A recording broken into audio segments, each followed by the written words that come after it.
अंसारी साहब, इज्तिमा का मौका है। आप एक अरसे तक पुलिस महकमे में रहे हैं, आला ओहदे पे भी रहे हैं। तो पुलिस इंतज़ामिया के साथ क्या कोऑपरेशन होना चाहिए हमारे वॉलंटियर्स का, और पुलिस का देखिए, उनके साथ क्या ऐसा है कि कोऑपरेशन होना ये चाहिए? सालों साल से इस्तेमाल चला आ रहा है, और जो भी इंतजामिया के लोग हैं, ख़ासकर वॉलंटियर्स और रज़ाकार हैं, वो काबिल मुबारकबाद है कि वो अपने खर्चे से अपने टाइम निकाल के यहाँ पे आते हैं और अल्लाह के राह में निकलते हैं।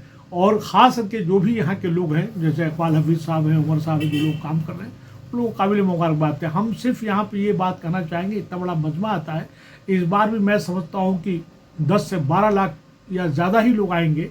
तो ऐसे में सबसे बड़ी जो चुनौती होती है वो है क्राउड कंट्रोल को। दूसरा जो है, क्राउड कंट्रोल के साथ साथ ट्रैफिक को कैसे रेगुलेट किया जाए, और ट्रैफिक रेगुलेट करने के साथ साथ में ये देखा जाए कि किसी तरह का कोई लिटरिंग, यानी हेल्थ और हाइजीन का बहुत ख्याल रखना चाहिए।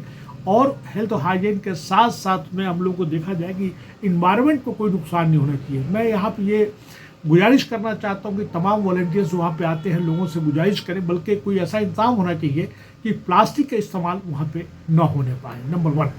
और दूसरा, जो गंदगी है, एक ऐसा कोई निज़ाम वहाँ पे बनाया जाए कि सुबह शाम, जैसे रात पे ईशा नमाज के बाद अगर 2 घंटे कुछ वॉलंटियर्स रात में सफाई कर दें, या अर्ली मॉर्निंग फजर की नमाज के बाद अगर सफाई कर दें, तो बहुत बड़ा काम हो जाएगा।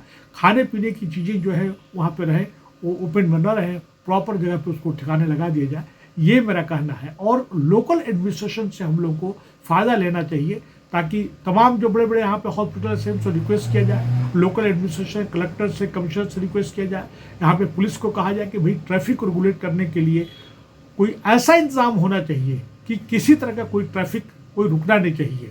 ये मेरा कहना है। और ख़ास करके जो है 28, 29, 30, 31, 1 तारीख तक जो है उसमें बिल्कुल ही नहीं होना चाहिए, और एक इससे बहुत बड़ा अच्छा मैसेज जाएगा, ये मेरा कहना है। इतना इतना बड़ा मजमा है, आप हमेशा से कहते रहे हैं कि कुरान के ताल्लुक से और इमाम देखिए, मौदूदी ऐसा के है कि ताल्लुक से। मैं चूंकि इतना बड़ा मजमा है, कहीं न कहीं हमें जो है इस्लामोफोबिया, इस्लाम को बदनाम करने के लिए जो ऐसे इस्लाम मुखालिफ जो हमारे अनासिर हैं, उनको मैं चाह रहा था कि हमारे अपने लोग जो है इस्लाम, कुरान और हदीस को मानी के साथ पढ़ें। एक तो चीज़ मैं ये बार बार कह रहा हूँ मैं।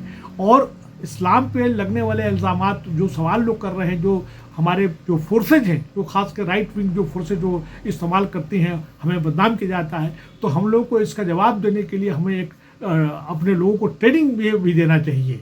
और जो पक्के, जो जब तक अरबी ज़ुबान में लोग एक्सपर्ट नहीं होंगे, पर्शियन में नहीं होंगे, उर्दू में नहीं होंगे, तब तक वो सही जवाब नहीं दे पाएंगे।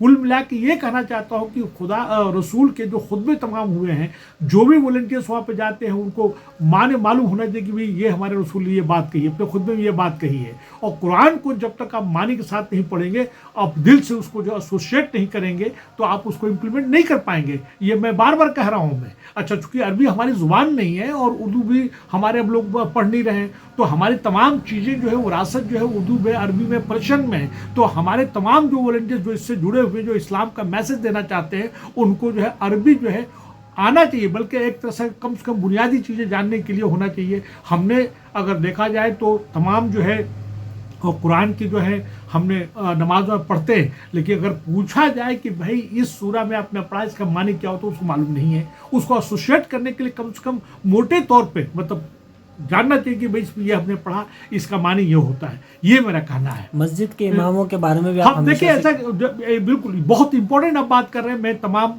जो यहाँ पे जो ऑर्गेनाइजेशन से मैं उनसे गुजारिश करता हूँ कि आज हमारे मुअज्जिन और इमाम की जो है तनख्वाहें जो बहुत कम होती है, कुछ ऐसा इंतजाम होना चाहिए, एक मैसेज जाना चाहिए। इतना बड़ा मजमा होता है कि उनको आज महंगाई के ज़माने में एक मिनिमम, क्योंकि सरकार ने, गवर्नमेंट ने, कलेक्टर ने, सबने दर फिक्स कर रखा है, तो हमारे इमाम जो हमारे मजहबी जो पेशवा हैं, रहनुमा हैं, उनकी तनख्वाह जो है माकूल होना चाहिए। मुअज्जिन की, इमाम की बहुत होना चाहिए। और चूंकि बहुत अच्छा काम कर रहे हैं ये लोग, हमको दीन से जोड़ने का काम कर रहे हैं, सही रास्ते पर ला रहे हैं, तो उनकी तनख्वाहें, मैं यहाँ के बारे में तो नहीं जानता, लेकिन देहात एरिए में जो अपने इलाके से यहाँ से आया हूँ मैं, उनको 5,000, 7,000 दिया जाता है, जबकि 5-7,000 की कोई औकात नहीं है। कम से कम किसी को भी जो रिजनेबल जो है महंगाई के हिसाब से जो है 12 से 15 रुपया नहीं होना चाहिए। मैं गलत हो सकता हूँ। मैं अपने गांव में, अपने इलाकों में जब रेस किया मैंने, तो लोगों ने कहा कि भाई इतना पैसा कहाँ से होगा। मैंने कहा भाई हर चीज़ के लिए पैसा खर्च कर रहे हो, अपने मजहबी रहनुमा के लिए, पेशवा के लिए, इमाम मुअज्जिन के लिए पैसा नहीं दे रहे हो, जो हमारी ज़िंदगी को संवारते हैं, हमको अल्लाह रसूल वाला बनाते हैं,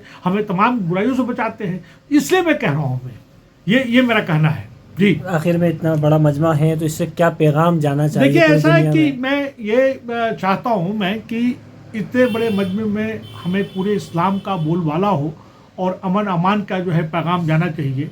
और तमाम तरह की जो आज भारत के पूरे और ममालिक में देख लीजिए जिस तरह से हम लोग के साथ में इस्लाम को बदनाम किया जा रहा है, तो उसके लिए उनका जवाब जो है हमारे पास एकेडमिक होना चाहिए। और इसके लिए भी हम लोग को एक ट्रेनिंग सेंटर खोलना चाहिए। जो इज्तिमा के लोग हैं, जो बड़े बड़े आलिम दीन हैं, उनको चाहिए कि तमाम एलिगेशंस जो हमारे खिलाफ इल्जामात लग रहे हैं, हर बच्चे को उसका सही जवाब मालूम होना चाहिए। कुरान और रोशनी में, कुरान की रोशनी में, हदीस की रोशनी में उसको जवाब मालूम होना चाहिए, ताकि हमारे जो है पूरे मुल्क के और पूरे दुनिया के लोग हैं, सही तरीके से हम अपने वहाँ तक पैगाम भेज सकें। ये मेरा कहना है। कुल मिला के ये प्रोग्राम इस बार का इज्तिमा बहुत अच्छा होगा। यहाँ के वॉलंटियर्स बहुत अच्छे तरीके से काम कर रहे हैं। मैं भी वहाँ पे डेली ऑलमोस्ट कभी जाता हूँ, मैं रहता हूँ, मैं देखता हूँ। मैं इंशाल्लाह मैं समझता हूँ कि बहुत अच्छा प्रोग्राम होगा और यही मेरा पैगाम है। बहुत बहुत शुक्रिया।